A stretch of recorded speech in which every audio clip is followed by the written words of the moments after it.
A massive global economic bombshell dropped overnight, and almost no one is talking about it.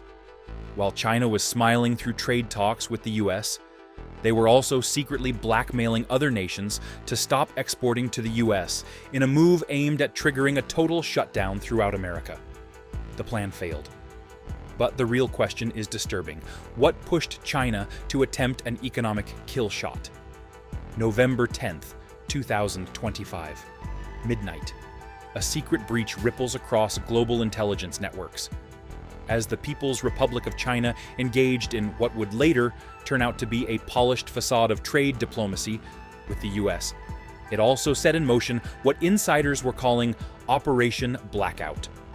In essence, the operation was a covert blueprint that the country had designed to decimate America from the inside. The target?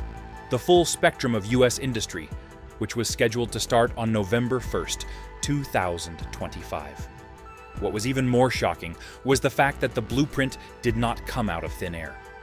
It was one nation that handed over incriminating evidence to the US government. The evidence, made up of multiple documents, exposes how China allegedly coerced other countries to stop exporting to the US, all while still openly engaged in trade talks with the US. While cameras captured friendly handshakes, China was sending very different messages behind closed doors. And that was not a request. They were either to cut off the exports or face consequences. In the letters sent to these nations, Beijing had plotted to conduct the operation in one clean sweep, one that would catch American businesses completely unawares. With that, it was certain that supply chains would collapse, factories would be rendered idle, and markets would be frozen, triggering a total economic collapse. But why would China even assume it could execute such an audacious plan? The reason lies in an asset that has flown under the radar for many: rare earth elements. These are 17 metallic elements that to many might sound exotic and largely insignificant. However, these are not your ordinary elements. They underpin modern technology, and China controls their flow. Suddenly, everything starts to make perfect sense. Whichever country commands the supply of these rare earth elements is the one that gets to call the shots in hundreds of industries in the technology world, from electric vehicles to electronics and even defense systems. By holding the levers of supply, China was fully aware that it had significant leverage far beyond simple trade and tariffs. With China's attempt at flipping a global system, the countdown had already begun, and everyone was waiting to see how the US would respond to such an audacious move. Rare earth elements are not powerful due to geology. Rather, it's because refining them into useful materials is brutally difficult. And China has already mastered that process better than any other country globally. While many countries globally mined these elements, they stopped at that, as they could not sustain the expensive processes of separating and refining them. Yet, China did not.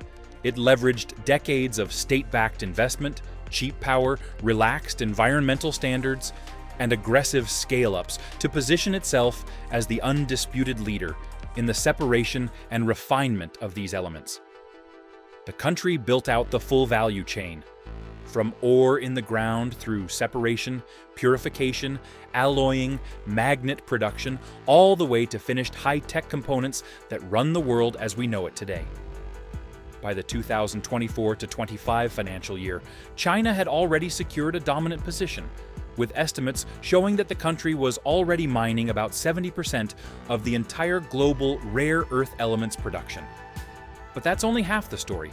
China did not just dominate the mining process, it also processed nearly 90% of the world's refined rare earth elements, giving it near total control. And it does not stop at that. The heavy rare earths and tech-critical subtypes used in sensitive industries such as the Green Revolution and military superiority are virtually 100% produced in China. This only means one thing: even if other countries dig up ore, they are almost 100% reliant on China in the refinery and magnet-making processes. In short, they cannot do without China. Over time, China has transformed these elements from mundane industrial inputs into a strategic weapon. Yet, China's dominance was not the end of the story. Far from it, this is where the real plot begins to unfold. Yet, China's daring move did not come out of nowhere. You see, for decades, the US dominated the rare earth game.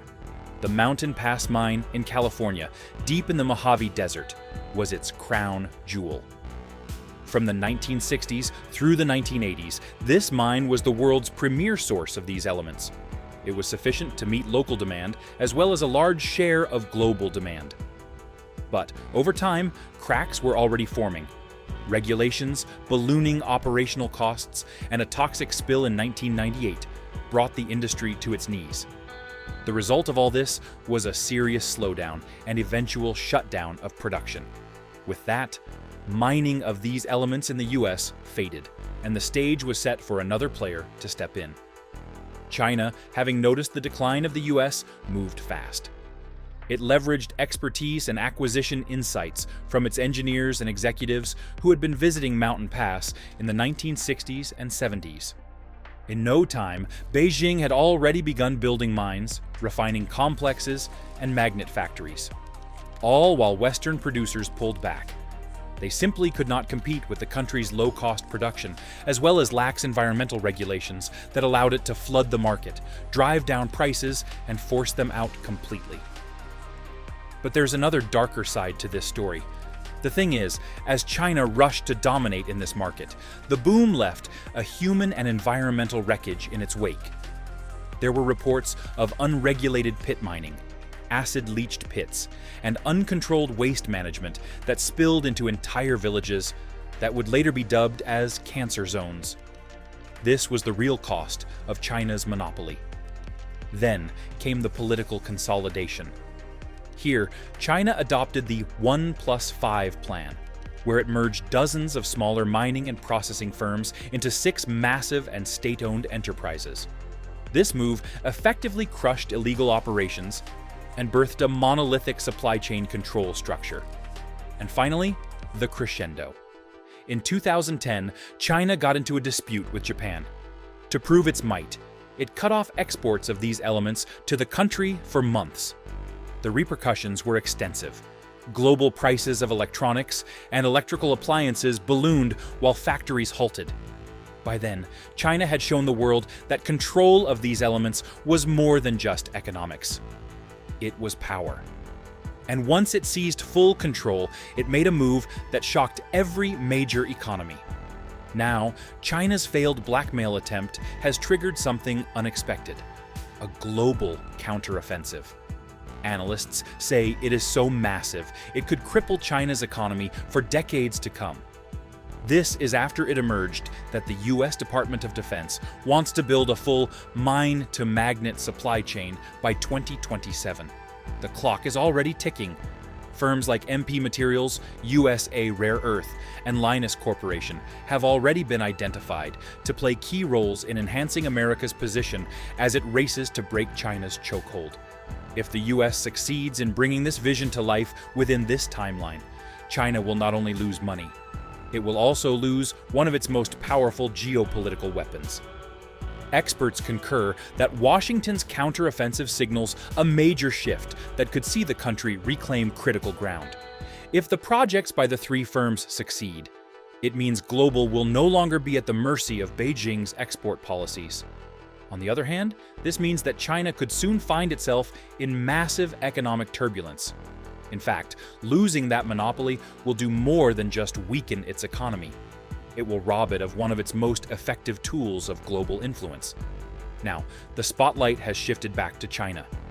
As the pressure builds, one question that keeps cropping up is, how will Beijing fight to keep control of its most valued weapon of global influence and control? In all these, one thing remains certain: China will not surrender easily.